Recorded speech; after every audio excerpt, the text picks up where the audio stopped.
lanjutan dari video sebelumnya yang kita bahas tentang Waselangan Ro, bagaimana tentang kualitasnya terhadap hasil penempaan yang dilakukan apabila memang tujuannya untuk menempa ulang dalam bentuk bilahan badik, parang ataupun keris.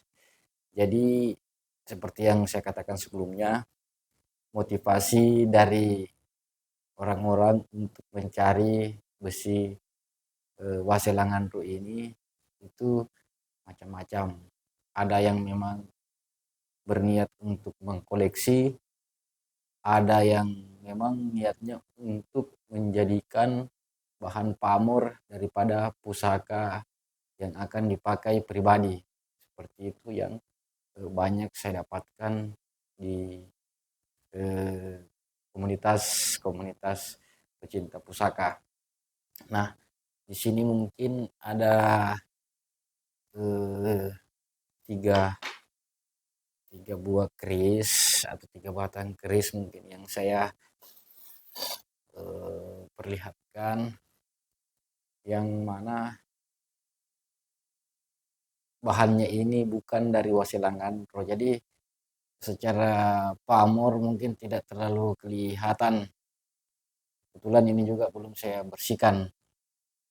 Jadi masih kondisi seperti ini. Saya coba cuma rendam air jeruk, tapi belum selesai memang sempurna. Jadi apa namanya, bahan dari Wasilangan Ro itu memang bagus, karena di samping besinya sudah berusia ratusan tahun, secara mitosnya juga dia sebagai peredam. Di sisi lain pamor yang dihasilkan juga luar biasa cantik. Nah, di sini juga kebetulan saya dapat kiriman lagi dari teman-teman subscriber. Ada dua lagi yang saya dapatkan, ini belum saya bersihkan, tapi modelnya saya tidak tahu ini model dari mana. Intinya seperti ini teman-teman, ini ada tiga yang diberikan, jadi menambah lagi koleksi yang saya kumpulkan. Mungkin dia angka di atas 50 lah yang kondisi utuh seperti ini. Jadi ini baru selesai proses perendaman. Jadi karatnya sudah hilang, tinggal direndam lagi atau ditumpang lagi, dibersihkan lagi bahasanya pakai air jeruk murni. Jadi sudah bisa kelihatan besi aslinya seperti itu. Jadi memang saya memang mengumpulkan teman-teman. Nah, untuk yang ininya tidak utuh ini memang sengaja saya gantung pakai kabel tis supaya tidak kena tangan apabila kita apa, karena ini tajam ini. Jadi pegangnya seperti ini. Ini kebetulan belum saya bersihkan lagi teman-teman. Nah, kembali lanjut untuk ditempa, biasanya orang-orang pada cari yang tidak utuh seperti ini. Karena kan sayang kalau utuh. Sayang kalau utuh seperti ini. Sayang. Kita cari yang tidak utuh, ini yang ditempa. Nah, inilah ini bisa dilihat bunga garamnya ini. Ini bagus luar biasa hasil nanti yang dihasilkan apabila sudah ditempa. Tapi ada juga yang mengkombinasikan dengan beberapa besi-besi dulu. Contohnya parang-parang dulu ya, seperti ini.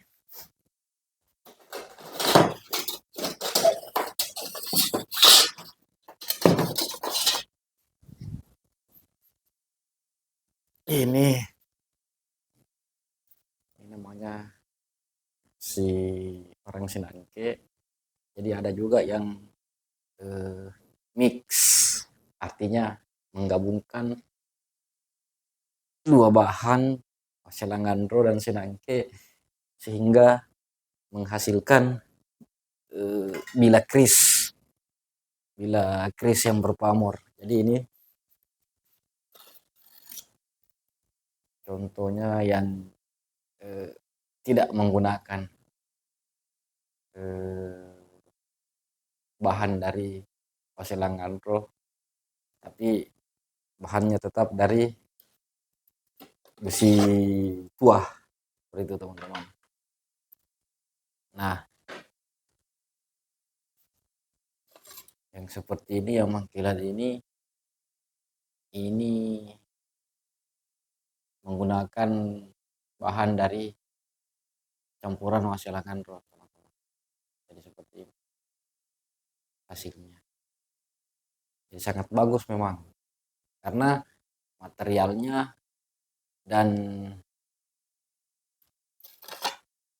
orang bilang bunga garamnya itu indah sekali kelihatan.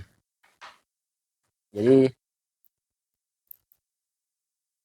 bahan dari Selangandro memang bahan top, makanya diburu para penggemar pusaka, khususnya di tanah Bugis Makassar lu, seperti itu. Karena orang katanya material besi dari tanah Luwu itu paling bagus di dunia, dan seperti yang saya lihat di YouTube sendiri atau bahkan di Google, saya sering cari referensi bahwa memang dari zaman dulu, dari zaman eh, penelitian dulu, memang dituliskan bahwa di tanah Luwu memang besinya besi yang paling bagus. Bahkan di kerajaan Majapahit pun menggandeng kerajaan-kerajaan di Luwu untuk membuatkan senjata. Seperti itu yang saya baca. Jadi tidak ada salahnya memang kalau kita simpan, kita koleksi, agar suatu saat kita bisa jadikan bahan diskusi atau memamerkan. Kalau bisa kita buat satu pameran yang mana bisa kita tuliskan sumbernya dari mana, terus penggunanya untuk apa, terus dari tahun berapa itu. Kira-kira saya tetap membutuhkan bantuan dari para penonton yang ada di mana-mana pun itu, supaya bisa memberikan referensinya. Jadi tujuan saya memang mengumpul bukan untuk memamerkan, tapi hobi memang hobi. Jadi memang saya di samping mengumpulkan benda-benda pusaka berbentuk keris, badik, tombak, dan lain-lain, saya juga mengumpulkan yang namanya Selangandro, gitu teman-teman.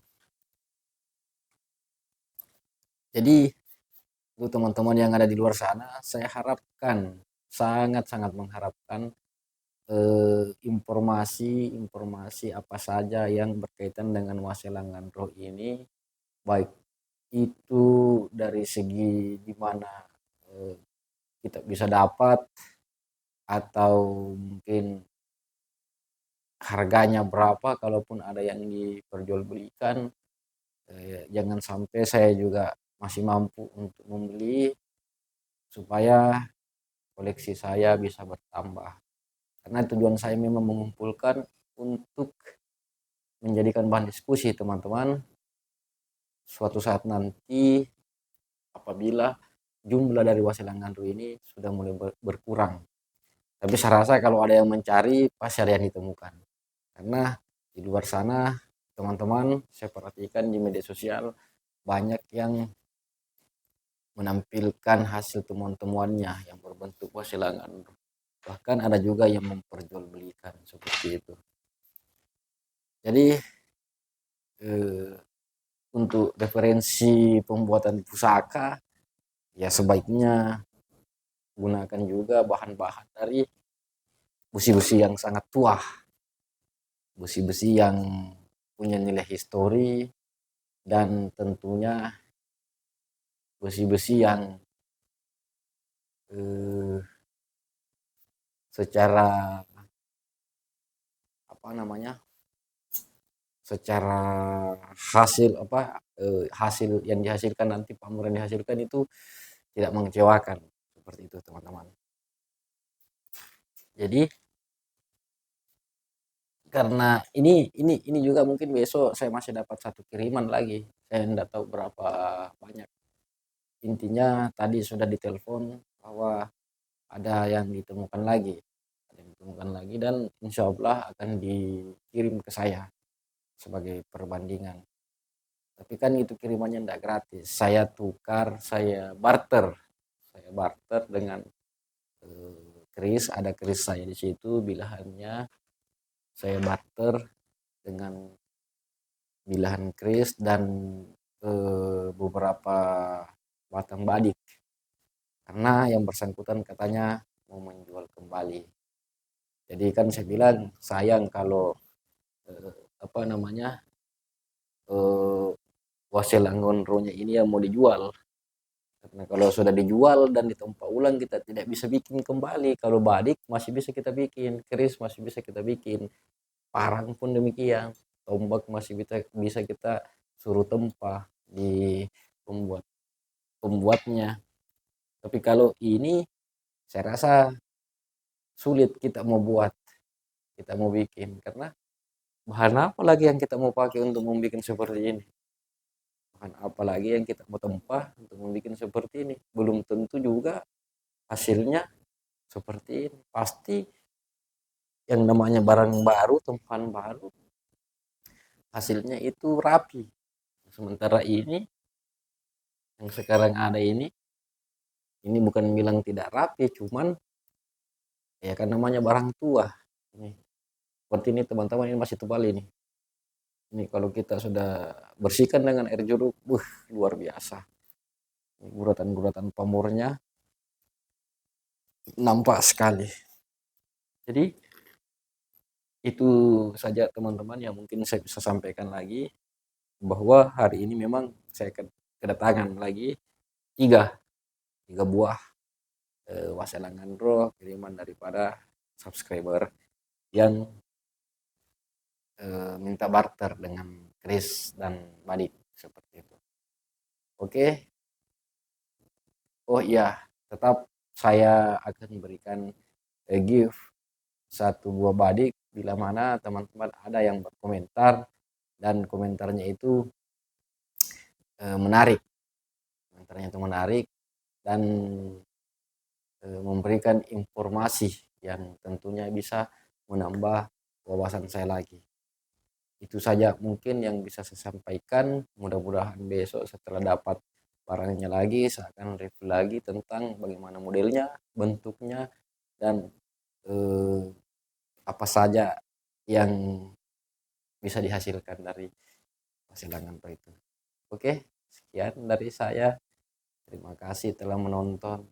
Jangan lupa komentar dan di subscribe. Sekian. Assalamualaikum warahmatullahi wabarakatuh.